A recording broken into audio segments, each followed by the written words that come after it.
bonsoir à tous et bienvenue dans ce point d'actualité, PDA, point d'actu. Quand vous lisez PDA, ça veut dire point d'actu. Voilà. Patrick Stefanini, je cite, « Il tombe sous le sens qu'il ne faut pas verser d'aide sociale à des étrangers en situation irrégulière. » Le travail que je fais, les amis, en vous partageant tout ceci, n'est aucunement de vous faire peur, de vous partager des informations tristes. Mais c'est pour que vous soyez informés de la situation qui vous concerne.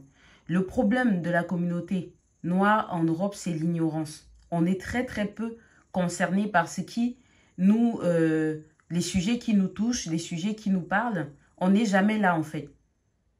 Et après, on est très étonné, on va manifester, on n'avait pas compris. Quand l'affaire se mijotait, quand ça se tramait, on n'était pas au fait de ça. Donc, prenez l'habitude, prenez le temps. Je vais vous partager des petites vidéos comme ça. Partagez à votre tour, même si il n'y a qu'une poignée qui regarde, ce sera déjà ça. Donc là, je vais vous laisser, je pense que je vais vous laisser dans un premier temps. Écoutez donc Monsieur Stefanini. Et à la suite de ça, on va essayer de... Je vais vous donner mon point de vue et je vais vous laisser l'antenne, je vais vous laisser voilà, l'écran pour donner aussi également votre avis par la suite. Donc, c'est parti, on l'écoute. Je vais enlever l'autre ordinateur. Hop. Je déconnecte l'autre ordinateur en fait. Donnez-moi quelques minutes, ça va revenir. Allez, hop. Le principe... Voilà, parfait. Ok. Bon, ça a un tout petit peu bégué. On allait établir une connexion entre le fichier des étrangers, munis d'un titre de séjour, et les fichiers de la sécurité sociale, pour faire court, ou les fichiers de Pôle emploi de l'époque. Oui. Quel était l'objectif? L'objectif, c'était de faire en sorte qu'un étranger en situation irrégulière ne puisse pas accéder à toute une série d'aides sociales. Il a fallu plus de 15 ans pour prendre les décrets d'application. Moi, je m'en suis occupé quand j'étais en 2008-2009 secrétaire général du ministère de l'Immigration. Parce que c'était trop sensible politiquement?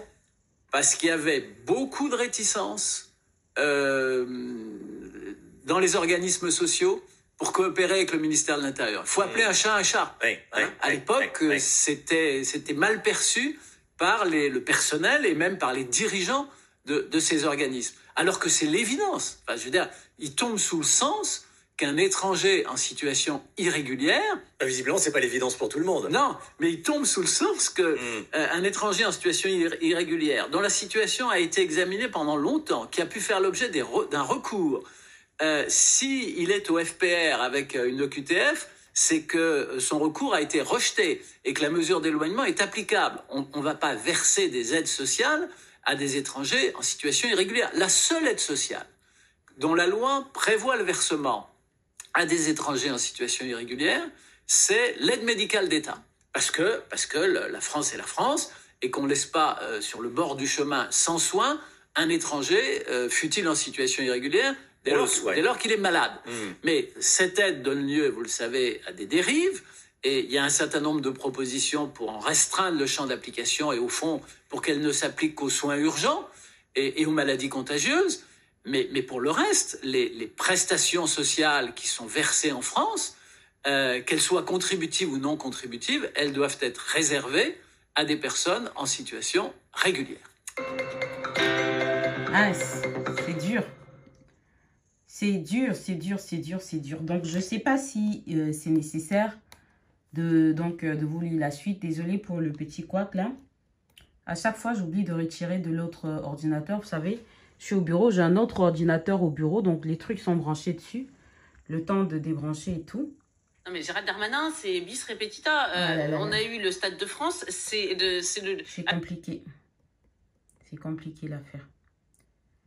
Donc, l'AME, j'avoue que ça avait donné lieu à des dérives aussi. Hein. Donc, j'ai eu des personnes qui ont voyagé juste pour venir se soigner et tout. C'est pas évident. Donc, voilà l'information que je voulais vous partager, les amis. Pour l'instant, je sais que la seule aide sociale qui profite aux personnes en situation irrégulière reste l'AME. Après, les autres aides, je pense que Je vous avais parlé de la CAF. Il y a des situations inédites où on peut rencontrer une personne en situation irrégulière, donc un sans-papier en train de bénéficier des allocations familiales. Ça dépend. C'est sous condition. J'ai fait une vidéo sur cette chaîne dans ce sens-là. Donc, soyez au taquet, les amis. Tout ceci pour vous dire, ce n'est pas pour vous faire peur, en fait. Ce n'est pas mon objectif. Tout ceci, c'est pour vous rappeler qu'il faut que chacun mette de l'eau dans son vin. Il faut que vous vous bougez pour faire des dossiers corrects. N'allez plus à tâtons, n'allez pas en hésitant. N'écoutez pas les préfets de Château-Rouge, les préfets des familles, les côtelets. Hein? Évitez l'effet mouton parce que tel avait fait, on fait. Ceux qui viennent d'arriver, évitez la psychose du papier. C'est-à-dire, dès que vous arrivez, on est dans le rush.